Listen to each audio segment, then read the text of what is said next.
सभी दर्शकों को एक बार हम कबीर जी के उस पावन स्थान से जोड़ने जा रहे हैं जहाँ पर कबीर जी ने अपनी रचनाओं के माध्यम से सारे संसार को सत्य के साथ जोड़ा। गुरु नानक ने भी कहा था सत्य की आराधना करो। उसने सत्य के आगे किसी मूर्ति को, किसी ईश्वर के विशेष नाम को आगे नहीं रखा। गुरु नानक जी ने का भी यही सिद्धांत था और कबीर जी ने भी सत्य की पूजा करने के लिए कहा था। उसमें कोई भी आ जाए, चाहे आप हिंदुओं में से हो चाहे मुसलमान में से, इसमें फ़र्क नहीं पड़ता। फ़र्क पड़ता कि आपकी सत्यता कितनी प्रमाणित होती है। तो मैं यहाँ के जो आचार्य हैं उनसे सबसे पहले उनका परिचय लूँगा, फिर यहाँ के स्थानों कबीर जी के जीवन के सारांश उनसे सुनूंगा। जी, आपका शुभ नाम क्या है? जी, मेरा नाम उमेश कबीर है और इस समय वर्तमान में यहाँ के जो आचार्य हैं वो विवेक दास जी हैं। मैं यहाँ पे एक साधक के रूप में रहता हूँ। बचपन से मैं यहाँ समर्पित हूँ और कबीर को जी रहा हूँ, कबीर को समझ। कबीर जी ने कहा है कबीर मोहे मरने का चाव है, मरा था हर के द्वार। मुझे मरने का शौक है लेकिन मेरी जो मौत है हरि के द्वार पर जाकर हो। तो अगर उस मौत को पसंद कर लिया जाए तो हरि का द्वार कहाँ पर होगा? बहुत ही क्रिटिकल क्वेश्चन आपने पूछ लिया, हरि का द्वार। अब ये तो मुझे भी नहीं पता कि कबीर साहब कौन से हरि के द्वार की बात करते हैं, क्योंकि कबीर साहब जब बात कर रहे हैं तो वो एक आध्यात्म के ऐसे शिखर से बात कर रहे हैं जहाँ शायद अभी मेरी पहुँच नहीं है। इस बात को मैं स्वीकार करता हूँ। तो हरि का द्वार, वो किस द्वार की बात करते हैं ये तो मैं आपको नहीं बता सकता, लेकिन हाँ कुछ चीज़ें ज़रूर आपको बता सकता हूँ जो मैंने सीखा है। तो कबीर ने कहा कि उस हरि के द्वार तक पहुँचने के लिए कौन सी ऐसी चीज़ें हैं जो आप करें तो वहाँ पहुँच सकते हैं, जो मैंने सीखा है। तो कबीर ने सबसे पहले कहा कि प्रेम न बाड़ी उपजे, प्रेम न हाट बिकाए, राजा परजा जहि रुचे, शीश दे ले जाए। तो वे कहते हैं कि अगर आप प्रेम करना सीख लें अहंकार को त्याग करके, तो सीढ़ी तैयार होनी शुरू हो जाएगी। फिर कबीर कहते हैं कि सांच बराबर तप नहीं, अगर आप सही बोलना शुरू कर दें तो एक और सीढ़ी तैयार हो जाएगी। प्रेम की जब बात की है कबीर जी ने 2.5 अक्षर प्रेम का भी कहा है जी। तो मैंने अपने जीवन की पढ़ाई में, या यहाँ सभी जो दर्शक मौजूद है, आप भी इधर कैमरे के सामने आइए, सभी ने पढ़ाई जरूर की है लेकिन ये 2.5 अक्षर नहीं मिल रहा। ये कौन सा 2.5 अक्षर है? हाँ, वही मैंने कहा। अभी मैं बात कर रहा था सत्य की, प्रेम की, अहिंसा की। तो जाहिर सी बात है जब कबीर प्रेम की बात करते हैं तो किसी ऐसे प्रेम की बात नहीं करते जहाँ स्वार्थ हो, क्योंकि आज का अगर समाज देखें तो हमारा जो प्रेम है वो बहुत स्वार्थी है। हम ऐसा मानते हैं कि हम आज एक युवती होनी चाहिए, एक युवा होना चाहिए और दोनों के बीच में प्रेम हो। लेकिन कबीर ऐसी बात नहीं करते। कबीर कहते हैं कबीर ये घर प्रेम का, और जब घर की बात करते हैं संसार की बात करते हैं। वो फिर प्रेम किसी व्यक्ति विशेष की बात नहीं करते, वो हर उस जीव से प्रेम की बात करते हैं। सारी रचनाओं में जो जीव है, जो प्रकृति है, उस प्रकृति से प्रेम की बात करते हैं। तो अगर उस प्रकृति से आप प्रेम कर लें, जब आप में कोई दुराव ना रह जाए इस बात को लेकर कि अगर ये कुत्ता है, मतलब डॉग है, इसे मैं प्रेम कर सकूं, जब आपको एक जीव से प्रेम हो जाए, कबीर उस प्रेम की बात करते हैं, वो किसी युवक और युवती के प्रेम की बात। आइए एक बार, आपका शुभ नाम क्या है? प्रिया जी। आप कहाँ से आए हैं प्रिया जी? अहमदाबाद से। आप कबीर के बारे में यहाँ पर जो आई हैं, आपको कौन सी चीज़ है कबीर की यहाँ जो खींच कर लाई है? ओके, मैं बेसिकली एक पोएट भी हूँ, तो इसलिए मुझे कबीर के ऑब्वियसली जो दोहे हैं वो बहुत ही इतने 2 ही वाक्यों में वो इतना कुछ कह जाते हैं। वो इट इज़ ऑलवेज बीन मुझे बहुत प्रेरणा देती है। और क्योंकि मैं बहुत लंबी लंबी कविताएं लिखती हूँ, तो उनके बारे में थोड़ा जानने की कोशिश कर रही हूँ कि मैं भी कैसे, व्हाट डू यू से, इवन अच्छा, कबीर जी के रचनाओं से प्रश्न है। उसने कहा था मन का डार के मन का फेर। तो इस बात को आप कैसे समझती हैं, या कैसे आपकी परिभाषा होगी? वो ज़्यादा आंसर कर पाएंगे। हाँ, आपका शुभ नाम क्या है? मेरा नाम आनंद है। आनंद जी, चलिए। मेरा नाम किरणजीत सिंह आनंद है। अरे वाह, ग्रेट। आनंद ही आनंद है। तो नहीं, आनंद के बाद परमानंद होता है। तो आनंद झूठा हो सकता है लेकिन परमानंद तो आत्मिक अवस्था है। तो मन का डार के मन का फेर का आप क्या अपनी भाषा में परिभाषित करेंगे? वो जो दोहा जो है वो मेरे ख्याल से ये कहता है कि जो बीड्स हैं काउंटेड। हाँ, आप उनको काउंट मत करो। हाँ, उनको काउंट मत करो, क्योंकि मन के प्रेम की आप काउंटिंग करो। अपने माइंड को ही जब कंट्रोल नहीं कर सकते हैं Right. तो आप बीट्स को क्या कंट्रोल करेंगे। सही बात है। एंड ये किसी भी इंसान में पॉसिबल ही नहीं है कि वो सही बात ऐसे चीज को अपने माइंड को कंट्रोल करे और किसी एक सही बात है जी। आपका क्या नाम है जी? रचना। रचना जी। रचना जी, आपको कौन सी बात कबीर जी की यहाँ खींच कर लाई है? मुझे कबीर जी की जो ह्यूमैनिटी की बात करते हैं जी। कि प्रेम समानता की बात। समानता की बात करते हैं। आज प्रेम सबसे हर एक जरूरत किसी है। को करे, चाहे वो हिंदू हो, मुसलमान हो, सिख हो, ईसाई हो। तो उनकी जो एक भावना थी कि हर एक इंसान समान है और हम लोग सब एक समान है। जिस समय कबीर जी का युग था और आज जिस युग में हम लोग जी रहे हैं, मैं समझता हूँ कोई ज़्यादा अंतर नहीं है। आज जिस चीज़ों के लिए संघर्ष है उस समय भी वही था, और जिस समानता और जिस मानवता की बात आपने कही है, कबीर जी ने भी उस समय इसी संघर्ष में कहा था कि मुझको कहाँ ढूंढे बंदे, मैं तो तेरे पास में। उसने ईश्वर के लिए कहा था। तो आज ईश्वर के किसी स्थान को लेकर तैयारी होती है, किसी निर्माण को लेकर तैयारी होती है, उस निर्माण को लेकर राजनीतिक मुद्दे आ जाते हैं, लेकिन ईश्वर का स्थान, जैसे मैंने इनसे पूछा था हरि का द्वार कहाँ है, तो वैसे ईश्वर का स्थान कहाँ है? कबीर जी ने स्पष्ट किया है कि मुझको कहाँ ढूंढे बंदे, मैं तो तेरे पास में। तो वो बाहर खोजने की बजाय कबीर जी की खोज अंदर की थी। उन्होंने कहा मैं बाहर तुम्हें खोजने बिल्कुल नहीं कहूँगा, ना पता दूंगा, तुम्हें अंदर अगर खोजना उसका पता दूंगा। इसके विषय में आपको क्या कहना है? बिल्कुल सही बात है कि हमें जो खोजना है वो हमारे अंदर है। तो इंसानियत ही हमें खोजनी है और हर एक मतलब का भटकाव हमारा बाहर है। और हर एक के अंदर जो आत्मा है वही देखा जाए तो भगवान है सबके अंदर। जी। और वही समानता और सब लोग एक तो एक शब्द में आप दर्शकों को क्या संदेश देंगी इस स्थान से? कि हमें भाईचारा एंड समानता। समानता और ह्यूमैनिटी में बिलीव करना चाहिए। जी। और एक बात अब आपसे मैं पूछना चाहूँगा, कबीर जी के नाम का ही नाम अपने आप में बड़ा है जी, है ना?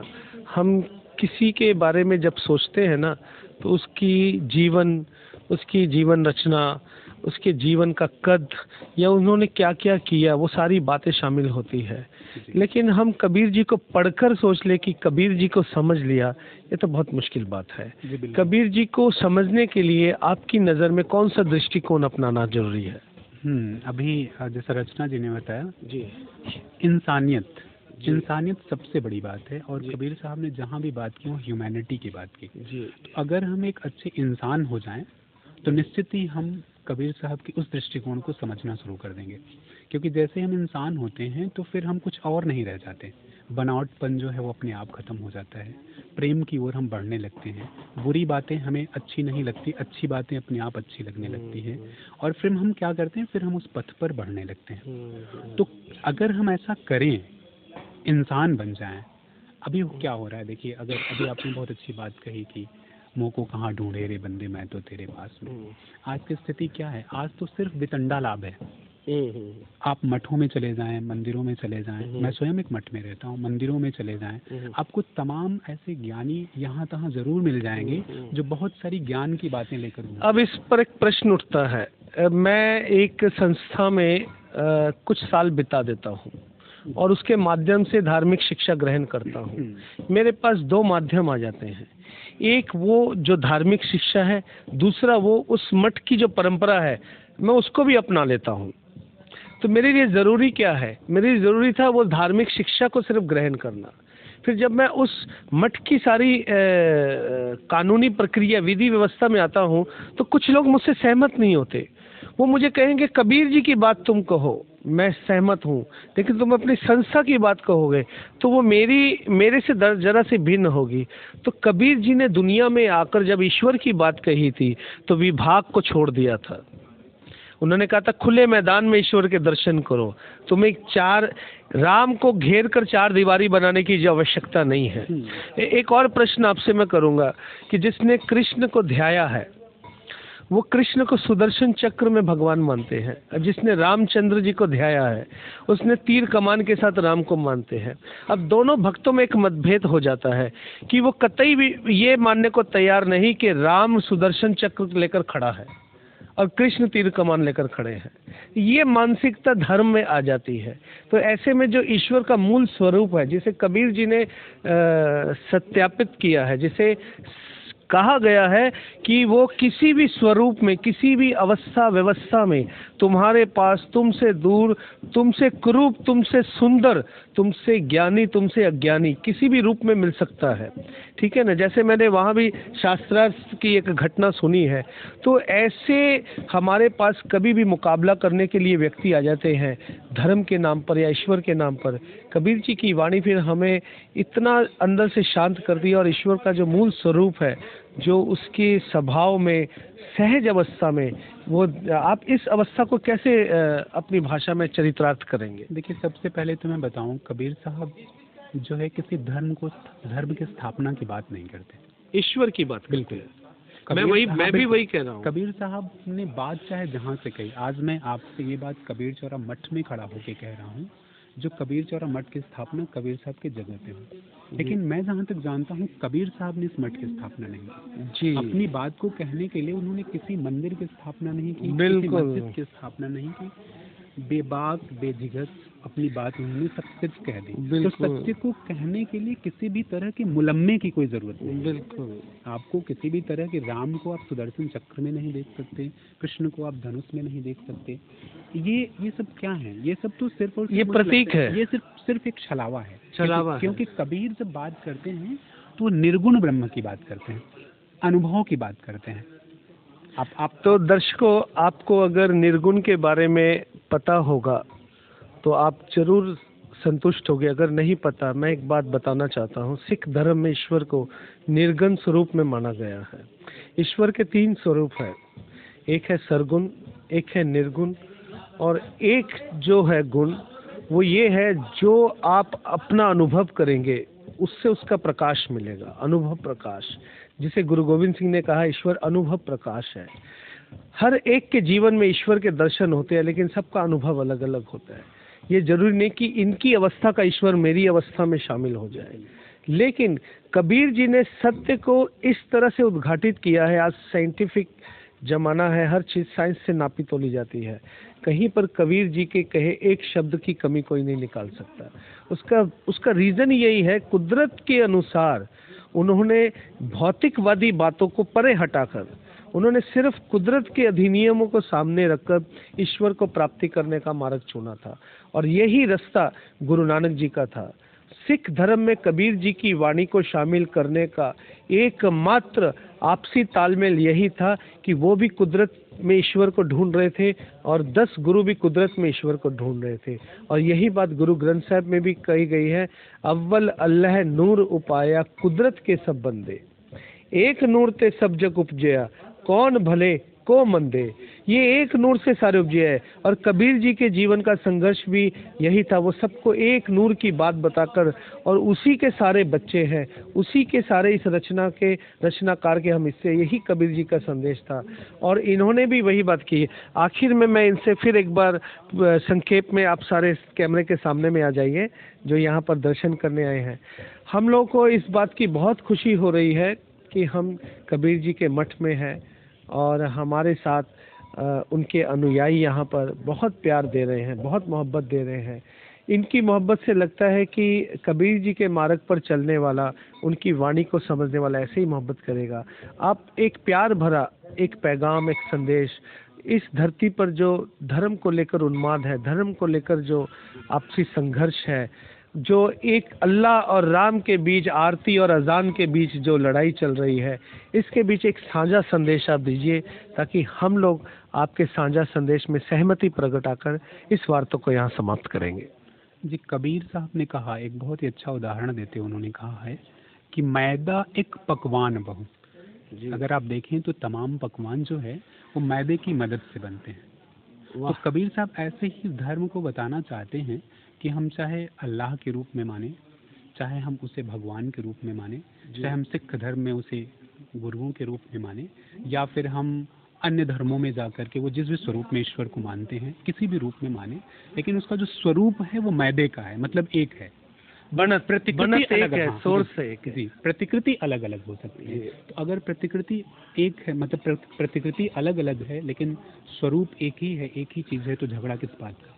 हमारा मानना है कि झगड़ा ना करके, बल्कि कबीर साहब ने, गुरु नानक साहब ने, या और तमाम जो ऐसे संत परंपरा में शामिल महापुरुष हैं जिन्होंने ये बात कही कि इन सारी चीज़ों झगड़ों में ना पड़ के, बल्कि वास्तविकता को जानें, एक साथ रहें, प्रेम करें, सत्य बोलें, अहिंसा में विश्वास बिल्कुल रखें और साथ में चलते रहें। यही उनका संदेश है। और अगर इस राह पे चलते रहे तो स्थिति वो जरूर आएगी कि लाली मेरे लाल की, जित देखूं तित लाल, लाली देखन मैं गई, मैं भी हो गई लाल। बहुत सुंदर बात कही है।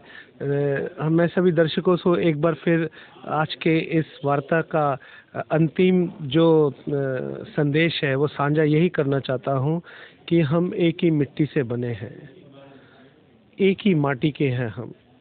माटी एक अनेक भांत कर साजी साजनहारे।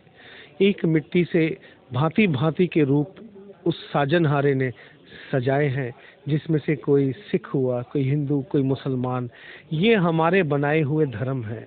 लेकिन अगर ईश्वर की बात करें, उसका धर्म कौन है जिसमें पशु पंछी पल रहे हैं, पेड़ पौधे पल रहे हैं, मछलियाँ पल रही हैं, ये सारी वादियाँ, सारी फिजाएं, मेघ, बादल, चंद्रमा, सूरज, ये कौन से मज़हब के हिस्से हैं? इनको तो हमने कभी अपना हिस्सा नहीं बनाया। ये जब सबके साझे हैं, फिर हम क्यों नहीं सबके साझे होते? तो एक इनसे कुछ लास्ट जो आपने माटी की बात करी, तो माटी कहे कुम्हार से, तू क्या रोंदे मोए, एक दिन ऐसा आएगा मैं रो दूंगी तोए। बिल्कुल। कबीर जी ने अपने जीवन में, मुझे लगता है कि हमारी बहस को समाप्त करने के लिए प्रकाश लिया था। मैं जन्म नहीं कहूँगा, जन्म वो लेते हैं जिनका अंत भी होता है। कबीर जी का अंत कभी नहीं होगा। वो प्रकाश लिए थे, उनका प्रकाश हुआ था, उनके आने से अंधेरा गया था। और मैं एक ही बात कहना चाहूँगा कि आइए मिलिए एक दूसरे के गले। ये धार्मिक झगड़ों को छोड़ दीजिए। अल्लाह और राम एक ही है, उसके पीछे की पावर एक ही है। हम क्यों एक दूसरे के वैरी बने? मंदिर जहाँ बनना है उसे बनने दीजिए, मस्जिद जहाँ अच्छी लगती है उसे वहाँ सुंदर उसे होने दीजिए। लेकिन जहाँ हम लोग सुंदर लगे, जहाँ मानवता टिकी रहे, जहाँ मानवीय प्यार बना रहे, उस प्यार को हम लोगों ने संजो के रखना है। इस कोशिश में कबीर मठ वाराणसी से हम लोग आज की वार्ता आपके साथ यही समाप्त करते हैं। किरणजीत सिंह आनंद, अकाल चैनल से। वाहिगुरु जी का खालसा, वाहिगुरु जी की फतेह।